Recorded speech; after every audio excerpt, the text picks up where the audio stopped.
To season a turkey, try using a simple herb and butter mixture. First, place 1 stick of softened butter in a bowl. Then add 1 tablespoon or 2.5 grams each of your favorite chopped herbs like oregano, thyme, and parsley. Next, add 1 teaspoon or 6 grams of salt and 1/4 teaspoon or 1/2 gram of black pepper. Stir the butter, herbs, and spices together until everything is blended. Then spread the mixture underneath the turkey's skin on the breast and legs.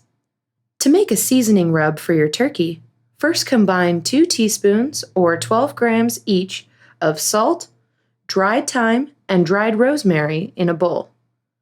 Then add 1 teaspoon or 2.5 grams each of dried sage and black pepper, as well as 1/2 teaspoon or 1.5 grams of garlic powder. Brush the turkey with olive oil, then rub the seasoning mixture into the skin with your hands.